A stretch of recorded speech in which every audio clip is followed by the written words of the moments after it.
Welcome back everyone to a new season of the GP4 Offline Championship. We are here for the 2011 season, round 1, the Australian Grand Prix at the Melbourne Street Circuit. It seemed like only yesterday that we'd started the 2010 season, but we are already here for 2011. So hello everyone, I'm George Oak and welcome to the first round of the season.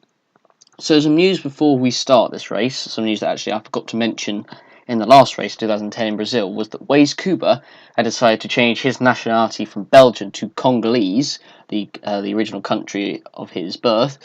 That was news that I should have included beforehand, but we're here for 2011. We've got a number of new drivers. We've got a normal new lineup at Sauber with Ricky Farquharson and Renz Jans. We've got a new lineup at Virgin with Sean Grant and Xavier Quinlan. And we've got drivers such as Joseph Williams making a move up to Ferrari, Evan Byrne making his move from Renault to McLaren. So it should be a very, very interesting season. The cars, I have to say, also look pretty good as well. But we are here for round 1. 19 races there will be of the season.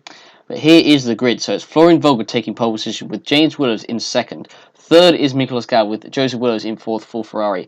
Evan Byrne in fifth place with McLaren with Ronald Moyton, a very impressive stick for Force India. In 7th place, as we go down the order, is Felix Sontag, followed by Waze Kuba in the Ferrari in 8th place. Good qualifying from Felix Sontag, but not so good, I have to say, from Waze Kuba. 9th is Alex Southgate with Viggo Holst in 10th, making sure that Force India have both cars in the top 10, which means they have started the season off very well, I have to say. 11th place is Jay McKenzie, who stayed at Renault, and 12th is Rifki Farquharson, making his debut in the series after winning the GP2 Championship by an absolute country mile in 2010. 13th, a very impressive Michael Mocho, hit and miss for him. Amar Kar, 14th at Toro Rosso. 15th, Renz Jans, another debut for Sauber. 16th, Roman Quark. 17th, George Roque. His start of the season doesn't get off to a good one. And 18th place is Robert Ionescu. 19th place is Sam Thompson for Williams. Unfortunately, Williams' car doesn't seem to be on the pace at the moment. 20th is Javier Quinlan. I've just said his name wrong. I apologise. Sean Grant is in 21st. And Adam Wolf is in last place. It's Xavier Quinlan. For some reason, I failed to pronounce that. Anyway, the weather for the Grand Prix, as you can see, it will be a bone-dry race, like it has been throughout the whole weekend. So, I can't wait to get this season started. It's certainly been quite interesting testing. James Willis obviously was the quickest on 3 out of the 4 days. But that won't matter now as we come to the start of the race. The lights are about to come on. We have now 5 lights, 4 lights, 3 lights, 2 lights, and 1 light. And we are go for the 2011 GP4 Offline Championship season, and Volker's made a good start, and so is Nicolas Gal. James Willows has made an awful start. He's holding up the pack, and Evan Byrne might make his way through into turn 1. Is Florian Volker going to take the lead? And he just about keeps it from Gal, but Gal's made a fantastic start. Byrne's got up to 3rd behind him. There's a big gap behind him. James Willows has dropped to 4th place. He could be mobbed by Joseph Willows if he's not careful coming into the hairpin, and Moyton's right behind him as well. But Volker just keeps the lead from Gal. Kuba's up to 4th. Moyton has got round the outside of Willows for 5th. So poor start from James Willows. Mocho's up to 10th. Rokin up to 12th. And McKenzie has lost his rear wing. Not a good start for Jay McKenzie. And there's a Sauber. Renz Jans on his debut. He's lost both his front and rear wings. So obviously something has happened at turn 1. As all the cars come through at the back, Ricky Farquharson getting held up by his teammate there. But Jay McKenzie's been involved. Renz Jans has been involved. Has anyone else been involved? Is there any other damage? Looks like that's Amar Kar and Xavier Quinlan. They've been involved, so there's been a crash at the first corner. Yellow flag out, and Joseph Williams has been off the track, it looks like. Mocho looks like to have gone off. And there's a wheel as Roque just avoids it. Holst goes through this, so something else has happened. And it's Alex Southgate. Alex Southgate out of the race. So he becomes the first retirement of the 2011 season, an unwanted record, meaning that Evan Byrne, for the first time since 2008, will not be the first retirement of the season. As unfortunately Alex Southgate is out the race. So what has happened? It's been a mad lap 1. So what happened to Southgate? So he was trying to overtake Joseph Willows, and he made contact. He hit the back of him. Went right into the back of Joseph Willows. Wasn't a move that was really on there, and unfortunately he spun right in front of Michael Mocho, who got damage. Who then got hit by the Force India of Viggo Holst, and George Roque piled in as well. So did Robert Ionescu. Roque hits the wheel as it goes past. But that was a bad move there from Alex Southgate. Unfortunately, it was really of his own making. Thompson's up to 13th. He's been a good start. So what happened at the very, very start, the first corner? Was it a concertina effect? It looked quite tight throughout the field. So McKenzie had made a decent start. He was up to 10th place, and Mocho, you can see, made an even better sign. Oh, as you can see, it looks like it was Xavier Quinlan that started that off. He went into the back of I believe it was Robert Ionescu. So Amar Khan got hit from behind. He went into Ren's Jans, and Roke nearly got involved there. He managed to fortunately avoid that. So Robert Ionescu, see, he goes in there and he does get a hit. I think he does get a slight tap from behind, because I mean I think he probably would have been able to stop before hitting his teammate, but unfortunately, because I'm pretty certain it was Sam Thompson, Ricky Farquharson got involved, and I think obviously Xavier Quinlan was involved as well. I'm not so that was quite silent. Oh, and Miklos Gal, as we just saw in the little replay there, Miklos Gal has taken the lead of the Grand Prix. So he took the lead at the place where Southgate had his off. So let's hope that we can see a replay of that. So here we go. This is the replay. So what happened? So Gal made a fantastic start, and he was going on the inside of Volker, coming into the right-hander before the straight, and oh, he just absolutely barges Volker off the track. He does essentially a Sebastian Vettel type move on him, really barges him out the way, unfortunately, but unlike Vettel, he actually managed to do it successfully and didn't damage his car. Well, you could say that either way.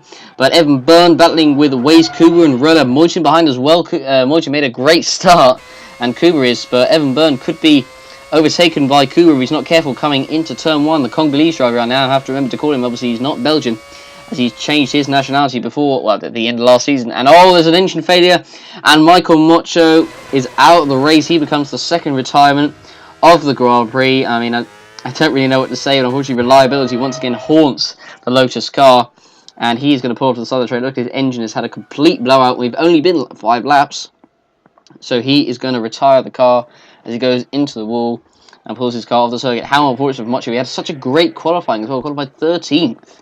Impressive start for Lotus. They've certainly showed some pace this weekend for sure, but at least Roman Quark, his teammate, will still be in this race. So that is the second retirement on lap 6 of the Grand Prix.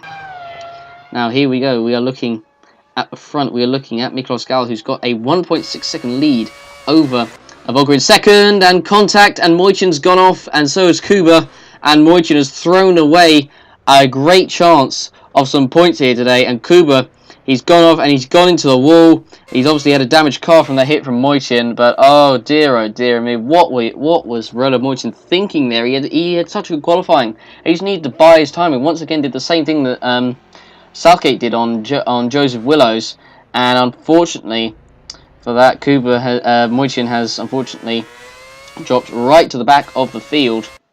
And unfortunately for Kuba, even worse for him, is that he is out of the Grand Prix. Unfortunate there for the Congolese driver, so we have a look at that again. So he was running in fourth. Moichin has also showed some great pace this weekend. You can see Moichin had the run on him coming around there, and as he came into the corner, I don't think that was really on there from Moichin. There just wasn't really enough room. That allows James Willows to go past behind him.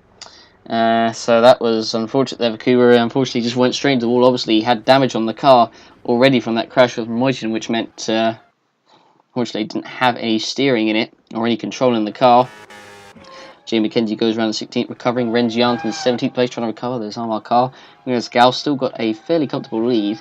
And it should be noted, obviously, there is now a panel on the top of the screen, as you can see there, which shows the graphics of the laps and also the fuel that the cars have, if you hadn't seen already. But anyway, we are looking now at Robert Ionescu, who is trying to overtake Joseph Willows for 8th place, coming into turn 1. And Joseph Willows, who has unfortunately not had a good start at the Grand Prix, as Robert Ionescu makes his move up into 8th place. So Robert Ionescu up 10 places from 18th on the grid, and Sam Thompson for Williams comes in. He was running in the top 8, so what a start by him. He started in 19th place, and he comes into for his first pit stop of the race. Let's see how quick this stop will be for the Williams pit crew. Put the tyres on.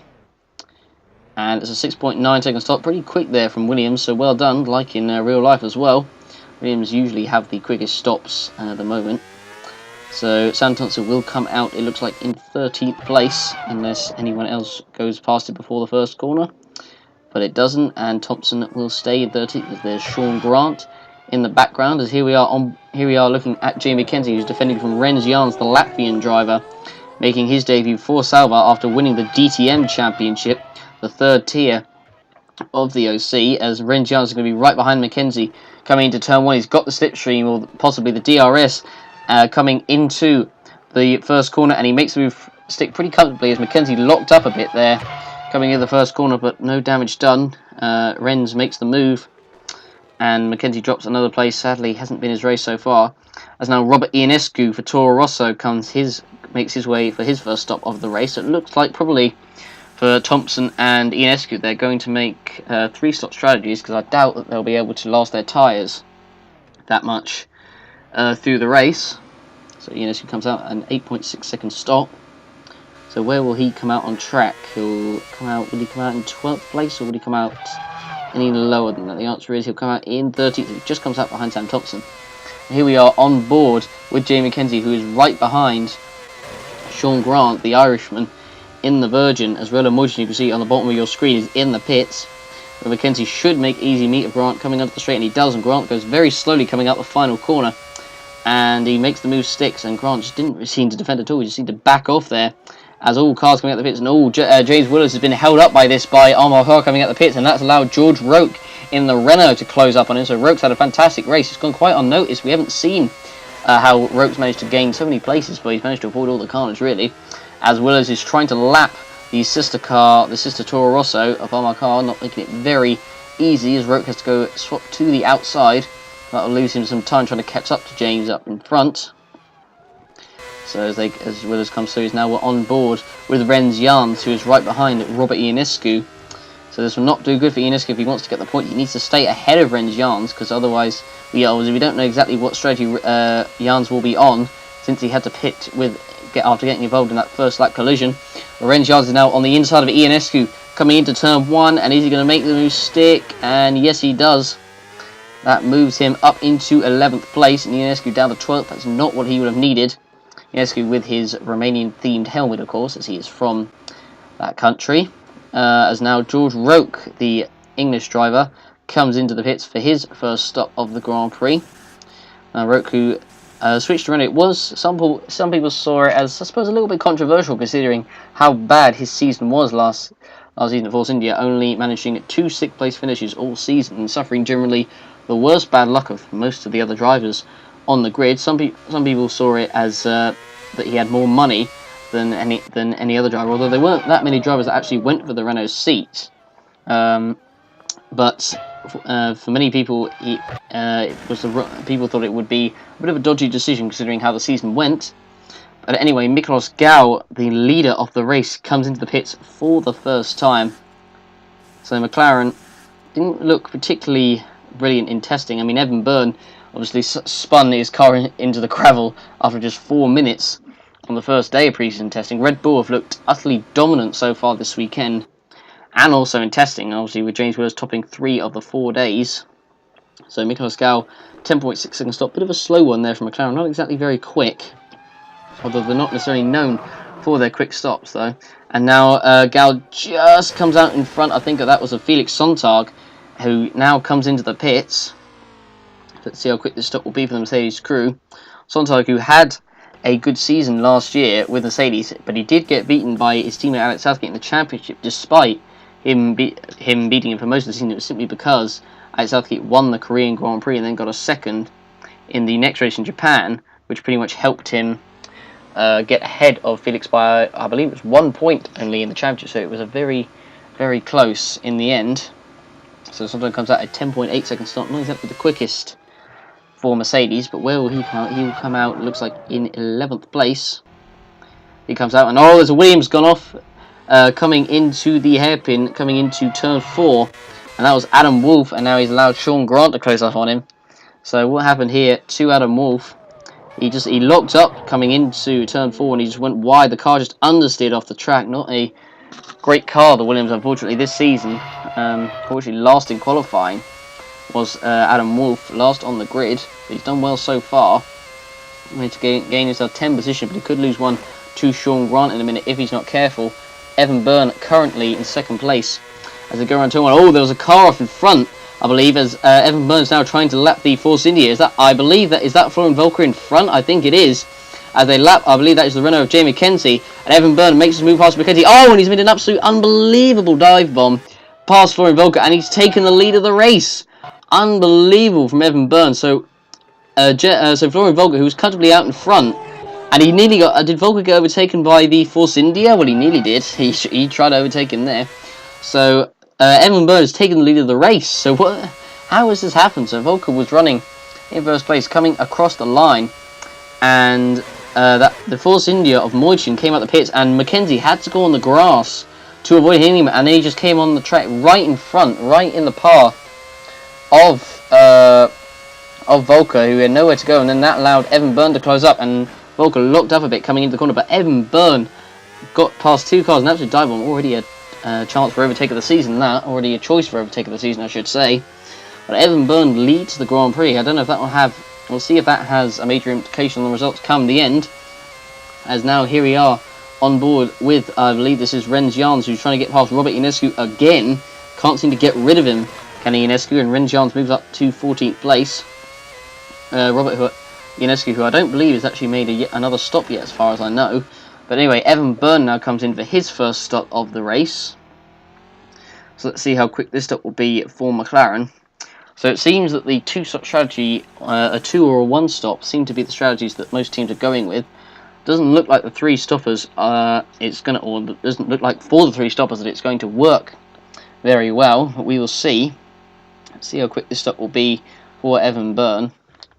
He comes out the pits at 13.3. That was quite slow there from the McLaren crew, although they might have put a lot of fuel in his car. So he is fueled for 30 laps. So he will actually go to the end of the race, Evan Byrne. So he is fueled to the end. So that's probably why the pit stop took a lot longer. Now into the pits comes Rifki Fakhrizadeh, the Indonesian driver, who won the GP2 Championship by an absolute country mile last season. So far ahead of Robert Hunter and Franco Gamba.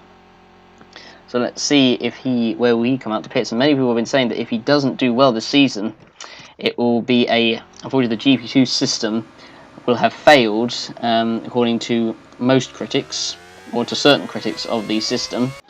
So we will see what happens this season in GP2. But Rifki Fakhrizadeh comes out the pits. He comes out in P9, so he will be fueled to the end of the race.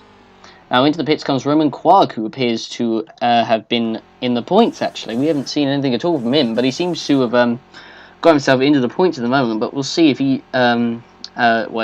keeps that to the end of the race. So he comes in for his first stop, the Frenchman. Many people were saying that Quag would probably be the weakest driver so far in this series at the moment. As he comes out 12.5, he will be fueled to the end of the race, 27 laps of fuel. So Quag at the moment comes out in 8th place. So Romain Quag on his current last stop is going to be in the points, and there comes Rifki Fakhrizadeh into turn 1. So at the moment Romain Quag is in a point scoring position here, as now George Roque comes in for his second stop of the race. So he will be fueled to the end, 26 laps of fuel, 12.1 second stop from the Renault crew. Let's see where George Roque will come out. Will he come out ahead of Quag? That will be interesting to see. If Quag gets ahead of him here, Quag could have absolutely done an amazing strategy. But it looks like Roque is going to get out in front. And he does indeed so. Oh, he only just gets out in front of Quag. That was very, very close. And now Romain Quag could try and overtake George Roque. A Lotus could overtake a Renault. And he's trying to go for the move, Quag, going into the right hand into turn 4. And Roque covers him off just enough. But Romain Quag is having an absolute storming race here. As now Rens Jans comes into the pits for his final stop of the Grand Prix for Sauber. So this has been quite a fascinating race in the end with these different strategies. And it looks like, I believe that is Toro Rosso getting ready for their driver. So Viggo Holst, you can see on the graphic below, is also in the pits for Force India. As now Rens Jans comes into the pits for Sauber. Let's see how quick this stop will be. So he comes into the pits, Rens Jans, who obviously got involved in that first lap collision, he will want to see what he can recover from this race. I think points, unfortunately, will be out of the question. And now it is James Willows, so it wasn't Toro Rosso, it was Red Bull, I should say, that have come out for James Willows for his final stop of the Grand Prix. So let's see if where he comes out. So will he come out behind Evan Byrne? That'll be interesting to see, because I believe James Willows, he's definitely not pitted, it's definitely his first stop of the race. So let's see if that has benefited him at all. So let's see if where he comes out on track. So at the moment he's in second place, and that's Evan Byrne who's gone past actually. And oh, there was nearly a collision going into the first corner between Evan Byrne and I believe that was Viggo Holst coming out the pits. But Evan Byrne has crucially got out in front of James Willows, and that could be very, very interesting come the end of the race. That strategy from Evan Byrne, the one stopper, might have worked for the Irishman, and it looks like that could have won in the race. Although it looks like possibly that incident involving Mackenzie and Carr might have cost Volker the race in turn. But Joseph Willows makes his final stop of the race, so it looks like the one-stop strategy has worked out well for him. Looks like he will manage to get some points out of this race. And Xavier Quinlan makes his final stop for Virgin, so he comes out of the pits at the moment in last place in 19th. We've only had 3 cars actually retire from this race, which is quite interesting. We thought it would be more of a race of attrition as they're going to turn one, and oh, Joseph Willis has gone past, Joseph Willis has gone off, and Joseph Willis has spun, and Quinlan has somehow managed to not hit him, going around the outside of turn 1, and Quad's gone past, Ricky Fakrasane has gone past, and that spin might have just cost Joseph Willis the points. There are more cars going past here. Oh my goodness me, that pit exit once again has spiced up the action. Willis nearly loses it, trying to rejoin the track, but he's dropped down all the way to P12. Willows, who was trying to avoid Quinlan coming out the pits, it's quite a dodgy pit exit that, and he went very, very wide, a bit wider than I think he really needed to there, Willows, and then Quinlan just goes past, and somehow, by about probably less than half an inch, manages to somehow avoid him, and Roke goes past there, and gets held up behind Quinlan, but he should lap him very soon. But oh my goodness me, and now Miklos Gau comes out the pits for McLaren, so let's see where he will come out on the track. So he will come out, looks like, behind Volker. So Volker has managed to keep ahead of him, and Mackenzie almost goes into the back of him into turn 1. Nearly would have been another disaster there for the Hungarian drivers. Now Almar Carr makes his final stop of the race for Toro Rosso. Not been a good race for him so far, and unfortunately last season wasn't a particularly great one for him either. But fortunately he and Robert Ionescu kept their seats at the sister Red Bull team. So he will come out, looks like in 18th, so second last at the moment, only ahead of Xavier Quinlan.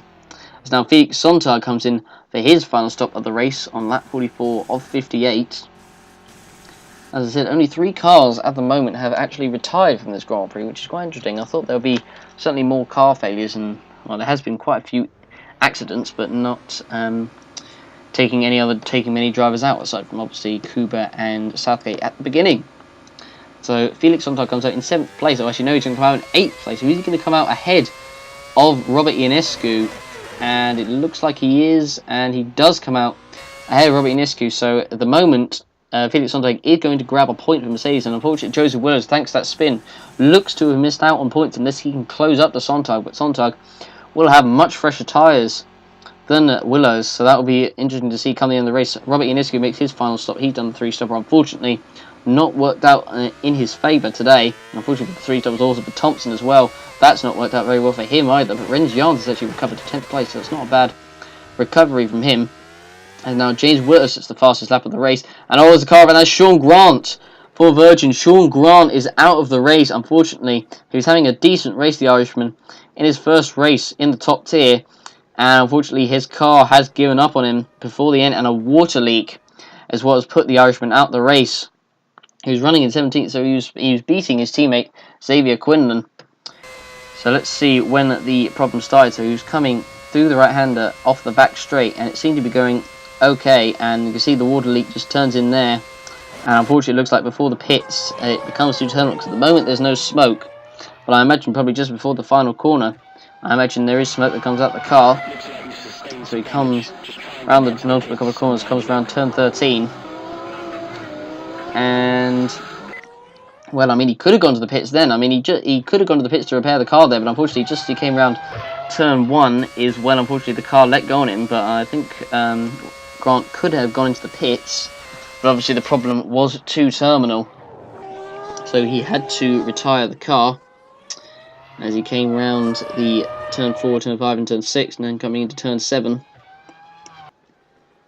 As he pulls off to the side of the track, and oh god, the Red Bull there, I think that was nearly hits Grant as he comes around the corner there. That would have been a scary crash.